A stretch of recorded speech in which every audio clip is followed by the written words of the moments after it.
रहीम। जैसा कि ये टॉपिक नजर आ रहा है discussion, obviously we are all well known that discussion means मतलब हमने डिस्कस करना है और अपने इंस्ट्रक्शनल ऑब्जेक्टिव को अचीव करना है। ठीक है, हम स्टार्ट करते हैं। सब कुछ रिटर्न है, सिंपली मुझे सिर्फ रीड करना है और आपको बताना है। और ये इतना सिंपल है कि आप 5 मिनट अगर गौर से सुनेंगे तो आपको ये डिस्कशन मेथड आता होगा।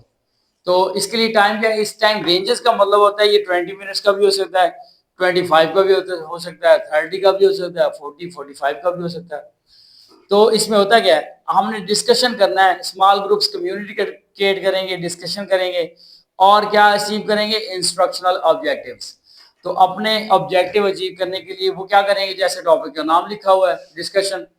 ये डिस्कशन कैसे होती है, या बोलने से होती है, या सुनने से होती है, या फिर इशारों से होती है, आपके एक्सप्रेशन से भी हो सकती है। तो ये हमने बोल के सीखना है, सिंपल है। आगे चलते हैं। Reciprocal influence affecting by each other.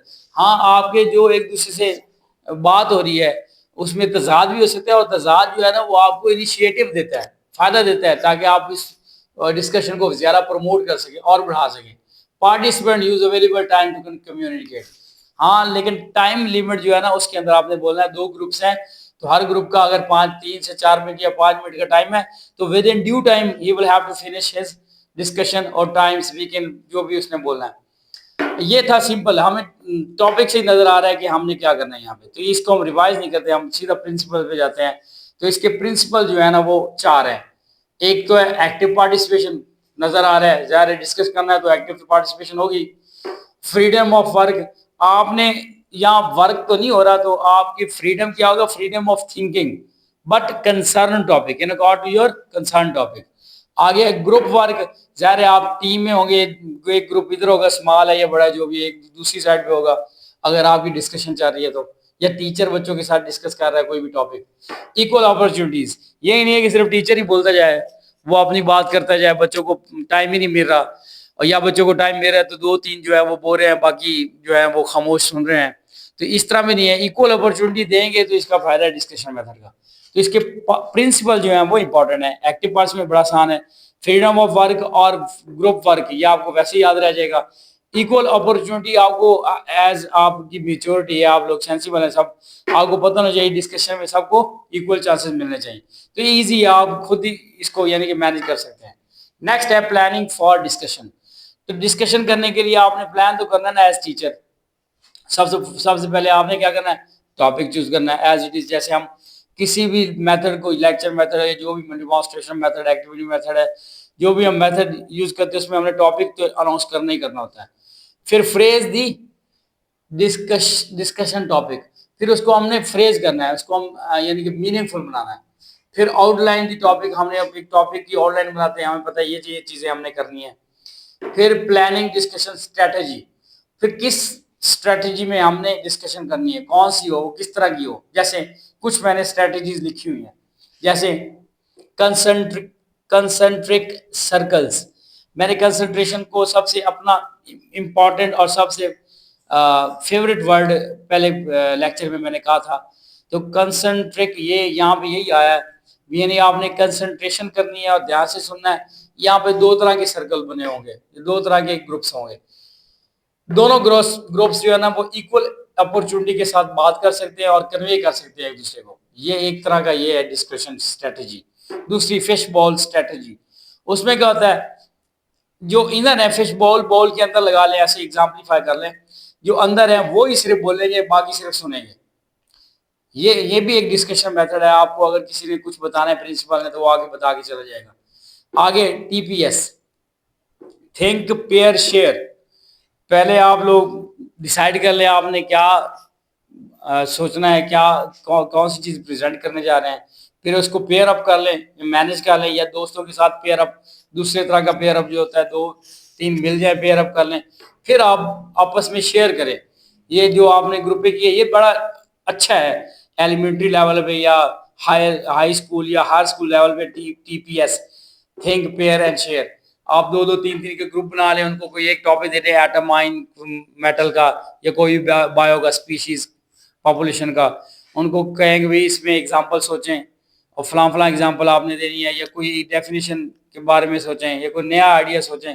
एक दूसरे को बताएं, फिर एक दूसरे से सुने, फिर वो एक दूसरे को डिफेंड करें अगर कुछ आप इससे डिफेंड करना चाहें। बहरहाल ये हर किसी के अपने अपने अलग अलग आइडियाज हो सकते हैं। सुक्रातिक सेमिनार आंसर क्वेश्चन भी हो सकता है, लेकिन इसमें कुछ लीड कर रहे होते हैं, क्योंकि सुकरात भी आंसर क्वेश्चन को प्रेफर करता था, तो यहाँ पे भी ये लीडिंग रोल जो होता है वो कुछ का होता है, सबका नहीं होता। फिर एक है गैलरी वर्क, स्मॉल ग्रुप्स बने होते हैं कि जैसे गैलरी होती है, आपको पता है वो आपस में डिस्कशन कर रहे होते हैं और कोई ना कोई कंक्लूजन निकाल रहे होते हैं। तो ये एक स्ट्रैटेजीज हैं जो बुक में नहीं थी, ये मैंने रिसर्च करके यहाँ पे लिखी हैं, तो जो मेन थी वो मैंने लिख दी है। खैर आगे आते हैं एडवांटेज की तरफ। ये प्लानिंग दोबारा सुनने में टॉपिक चूज करना है, फ्रेज बनाना है, उसका आउटलाइन बनानी है और प्लान करना है। अब इसके एडवांटेज क्या है, ये हेल्प क्या करता है, ये जो आपने पहले से पढ़ा है अच्छा है। अब डिस्कशन वैसे तो नहीं ना शुरू होगी, यहाँ पे भी मैंने कोशिश की है बताने की, एटमाइन की कोशिश की है यहाँ बताने, यहाँ पे दोबारा बता देता हूँ कि डिस्कशन के लिए सबसे इंपॉर्टेंट क्या है, फॉरमोस्ट क्या है, वही पहले पढ़ा होना चाहिए। कुछ ना कुछ रीडिंग की होनी चाहिए, खुद से टीचर ने दिया होगा भाई आप टॉपिक घर से पढ़ के आएंगे, या फिर क्या कर सकते हैं लेक्चर दे चुका होगा टीचर, और टीचर कहेगा जी हमने लेक्चर ले लिया, अब हमने इसके ऊपर बहस करनी है। पहले नहीं होगा, फिर बच्चे क्या करेंगे, वो असेंबल करेंगे उस लेक्चर को या इंटीग्रेट, दोनों का काम एक ही है, इकट्ठा करना, एक एक होल सा बना लेना और कंसेप्ट क्रिएट कर लेना। तो वो पहले से जो उन्होंने रीड किया हुआ ना उसको उन्होंने अपने माइंड में सेट करना है, इंटीग्रेट कर लेना है। दूसरा इसका एडवांटेज क्या है, ये कनेक्शन है जी, connection between the old and new concepts and the knowledge. ज़ाहिर है कुछ रीडिंग राइटिंग आपने की हुई है और टीचर जो आपको जो है ना मोटिवेट कर रहा है, साथ साथ और इन्फ्लुएंस कर रहा है, नई नई चीज़ें बता रहा है, तो आप पुराने के साथ न्यू आइडियाज ऐड करते जाएंगे। मोस्ट यूजफुल थिंकिंग प्रोसेस, ये जो है ना ये एक डिस्कशन मेथड एक चीज़ आएगी मेरे ख्याल में पीपीएससी में या एफपीएससी में, एक ऑब्जेक्टिव लाजमी आना चाहिए, वो क्या है, most useful for thinking process. Discussion एक ऐसा मेथड है जो सबसे ज्यादा यूजफुल है, आपको थिंकिंग पे मजबूर करता है। ठीक है, अब वो थिंकिंग किस तरह आप क्रिएट करवा सकते हैं स्टूडेंट्स में, या तो प्रोवोकेटिव क्वेश्चंस क्रिएट करके, यानी कि ऐसा क्वेश्चन जो फौरन ही तहरीक पैदा कर दे बच्चों में और बच्चे नए नए आइडियाज आपके सामने पेश करना शुरू कर दें, या फिर रिटोरिकल क्वेश्चन इतना इफेक्टिव नहीं होता जितना प्रोवोकेटिव क्वेश्चन जो होता है, प्रोवोकेटिव क्वेश्चन जो होता है इफेक्टिव होता है, क्योंकि प्रोवोकेटिव तहरीक पैदा करता है और रिटोरिकल क्वेश्चन जो है ना वो रिलेटेड टू टॉपिक होता है, वो बस एक लिमिटेड अप्रोच तक होता है, इसलिए इससे रिटोरिकल क्वेश्चन से प्रोवोकेटिव क्वेश्चन ज्यादा बेटर होता है। आगे स्टूडेंट्स लर्न टू अप्रोच, क्या क्या वो लर्न कर सकते हैं, अपने प्रॉब्लम्स को खुद वो हैंडल कर सकते हैं और समझ सकते हैं ये प्रॉब्लम मेरे सामने आ रहा है, ये थिंकिंग में या इस डिस्कशन को कंप्लीट करने में वो जरा क्रिटिकल रैशनली सोचते हैं, जरा अच्छा सोचते हैं। क्वेश्चन फॉर इम्प्लीसाइटिंग देयर अजम्पशन, और अपने लिए खुद ब खुद क्वेश्चन क्रिएट करते हैं ताकि उनकी जो अजम्पशन बन चुकी है उनमें जो कोई चीज़ राज बन चुकी है, कुछ चीज़ छुपी हुई है, मख्फी है, वो सामने आए और उसको जुबान मिले, वो अपनी फीलिंग्स को एक्सप्रेस कर सकें। ये डिस्कशन से आता है। फिर good for revealing students attitude, हाँ स्टूडेंट्स कभी जब थिंकिंग किसी से करवाई जाती है तो वो फिर एंजाइटी का शिकार होते हैं, तंग होते हैं, फिर वो गुस्सा करते हैं, तो स्टूडेंट्स का एटीट्यूड भी बड़ा जबरदस्त यहाँ, ये भी अच्छा ऑब्जेक्टिव है मेरे ख्याल में। स्टूडेंट के एटीट्यूड को भी अचीव करने के लिए डिस्कशन मेथड करवा सकते हैं आप। सोशल साइंस पढ़ाने के लिए और सोशल स्टडीज पढ़ाने के लिए एक अच्छा मेथड है, क्योंकि ये साइंस में कम ही इस्तेमाल होता है, ये सोशल साइंसेज के लिए इस्तेमाल होगा। इंक्रीज इंटरेस्ट, ये डिस्कशन है ना, तो ये ज़ाहिर है अब बच्चे आपस में शोर तो करते ही हैं, बोलना चाह रहे होते हैं, तो ये बच्चों में इंटरेस्ट क्रिएट कर सकता है। अब हम आते हैं आखिरी हमारा पॉइंट रह गया है, वो है कि ये प्रमोट करता है इंटरपर्सनल रिलेशन। जाहिर है डिस्कशन हो रही है तो हमने सातवां भी यही पढ़ा है, इंक्रीज इंटरेस्ट, आठवां भी यही आ रहा है कि उनके दरमियान रिलेशनशिप जो है ना इंटरपर्सनल वो बढ़ेगा। स्टूडेंट्स रिपोर्ट जो भी आप पढ़ना चाहें वो, यानी कि उनके अंदर मेल जोल वो ज़्यादा होगा, बच्चे एक दूसरे के साथ इन सोशल एक्टिविटीज़ में इन्वॉल्व होंगे, एक दूसरे का ख्याल रखेंगे, केयर करेंगे। रिपोर्ट का मतलब है मेल जोल। इंडिपेंडेंस होगी उनके दरमियान, वो अच्छा सोच सकेंगे और पॉजिटिव रहेंगे, मोटिवेशन क्रिएट होगी। डिस्कशन मेथड का यही मतलब है कि एक्टिव हों स्टूडेंट्स और उनमें ये चीज़ें पैदा हों। फिर लिमिटेशन, लिमिटेशन इसकी क्या है, अगर आप डेविएट हो गए अपने टॉपिक से तो सारा जो पीछे करता जाता है वो खत्म। तो ये एक लिमिटेशन है, शॉर्ट शॉर्ट लिमिटेशन मैंने लिखी हुई है ताकि आपके आइडियाज क्लियर हो जाए।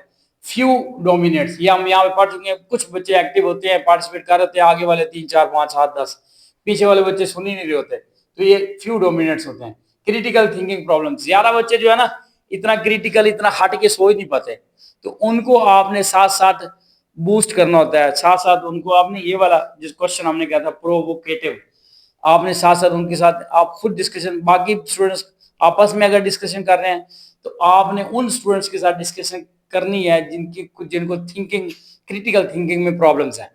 और फिर आखिरी, मोर क्रिटिसिज्म देन रेलिवेंट टॉपिक। बच्चे या टीचर अगर वो डेविएट हो गए हैं तो हुकूमत पे, प्रिंसिपल पे, किसी और टीचर पे, किसी के बिहेवियर पे, किसी भी चीज पे वो क्रिटिसाइज तो करना शुरू कर देंगे, लेकिन मेन टॉपिक की तरफ से वो हट जाएंगे। और ये बहुत बड़ा डिसएडवांटेज है। पहले नंबर पे भी हमने ये डेविएशन पढ़ा है, डेविएट हो जाना। 4 पे भी तकरीबन यही आ रहा है। फिर सजेशन क्या है इसके बारे में, कैसे इसको इम्प्रूव कर सकते हैं इस मेथड को? Simple, we must have to give equal opportunity to the participant. Participant चाहे वो टीचर स्टूडेंट्स हैं या सिर्फ स्टूडेंट्स हैं, उनको हमने इक्वल अपॉर्चुनिटी देनी है कि वो अपना टाइम 5 से 10 मिनट है उसके अंदर अपना जो मौकफ है वो पेश करें। Encourage to participate, everyone if participating then we can say that it is an active participation and a good work. सबको पार्टिसिपेट करना चाहिए ताकि इंगेज और इन्वॉल्वमेंट सबकी होगी तो उसका ज्यादा फायदा होगा। इरेलीवेंट क्रिटिसिज्म डिस्करेज, जो ही टॉपिक से डेविएट हो रहे हैं आप उसको डिस्करेज करें और मेन टॉपिक पे आए, ये टीचर का काम है। Stay always blessed, thank you so much.